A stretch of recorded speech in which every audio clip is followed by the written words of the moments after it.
A very fresh good morning to all. I hope you all are doing well.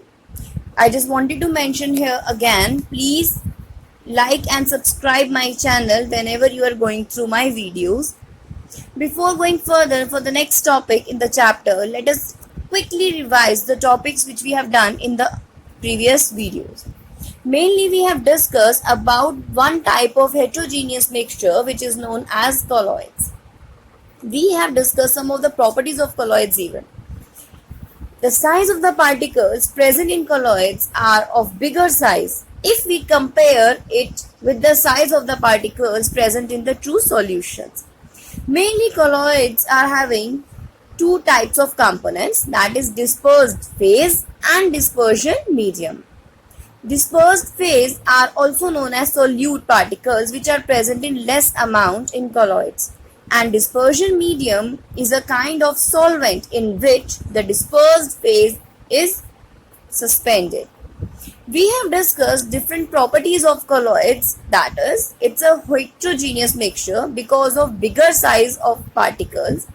The size of the particles in colloids are bigger than those of true solutions. Even when we try to pass colloidal solution through filter paper, the particles of colloids can easily pass through it and no residue will left over on the filter paper, which shows the particles cannot be separated through filtration.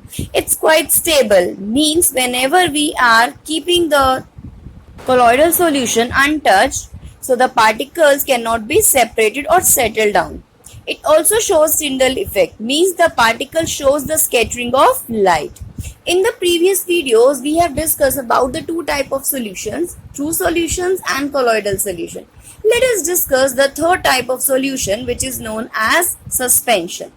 Mainly suspension, when we talk about, it is having larger particles as compared to the particles of true solution and colloidal solution. Hence, we can say that in the suspension mixture, the solute particles can be easily visible with our naked eyes. So, let us define it. A suspension is a heterogeneous mixture in which small particles of solid are spread throughout a liquid without dissolving in it. We are having so many examples like chalk water, muddy water, even sand particles present in water. If you will be adding flour in water, these all are the examples of suspension. You can see the example here, sand, when we add in water, it gives you suspension, that is sand water. Now here, sand is present as insoluble solid in the solvent known as water and they form a suspension which is known as sand water. Now, let's have a look on the properties of suspension. The very first property, that it's a heterogeneous mixture. To prove all the properties, let us take one example, the mixture of chalk powder in water. When we mix chalk powder in water, a milky kind of suspension is formed. We can easily see the particles of chalk which is present throughout the water without dissolving in it. The suspension of chalk powder and water, if we keep undisturbed for some time, the chalk powder will settle down at the bottom of the beaker. It means the suspension is quite unstable.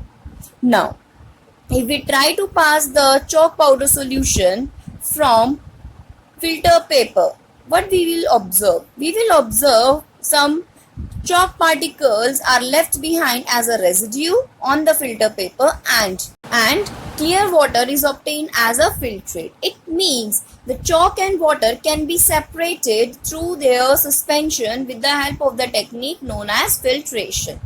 If we try to pass the light rays through suspension of chalk and powder, what we will observe?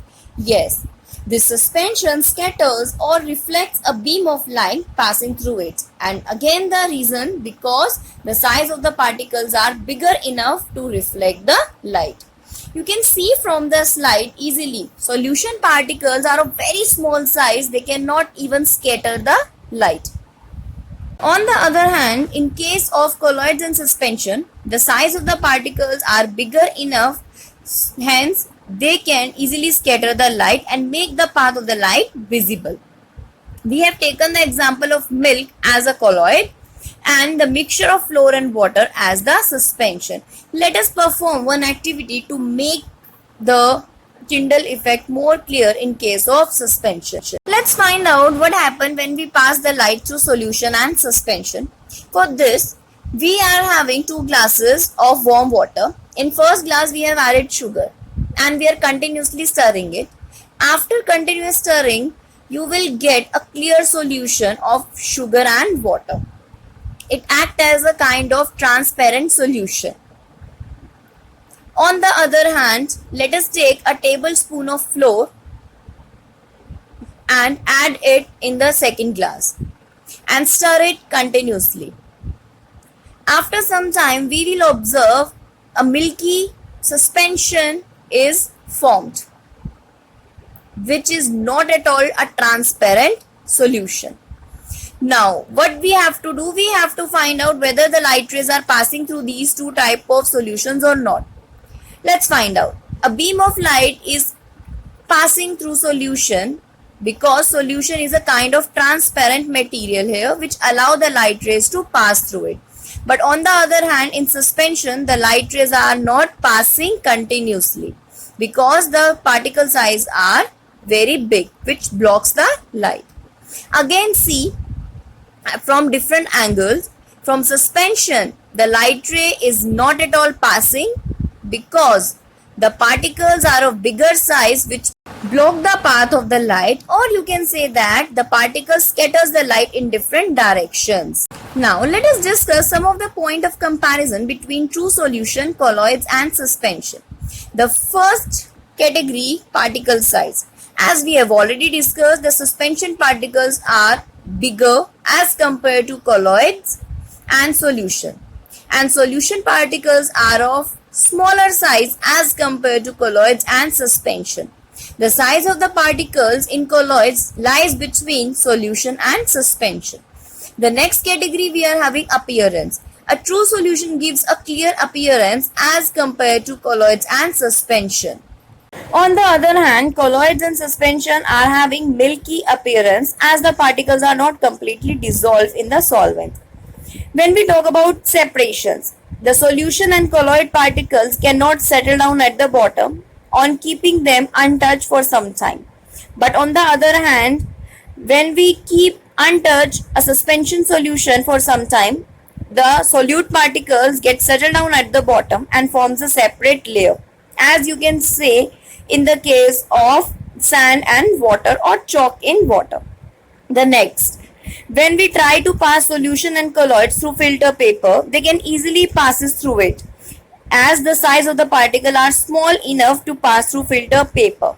But in case of suspension, the solute particles cannot be passed through filter paper. Solutions are of homogeneous nature, but colloids and suspension are of heterogeneous nature as the size of their particles are bigger. Solution do not scatter the light. It does not shows the Tyndall effect as the size of the particle in solution is very small.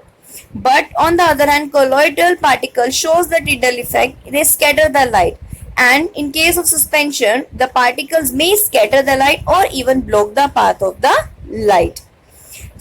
So we can say that the suspension particle shows Tyndall effect. I hope you have understood today's video, and if any query, please write down in comment box so that I will resolve your problems. Thank you and have a nice day.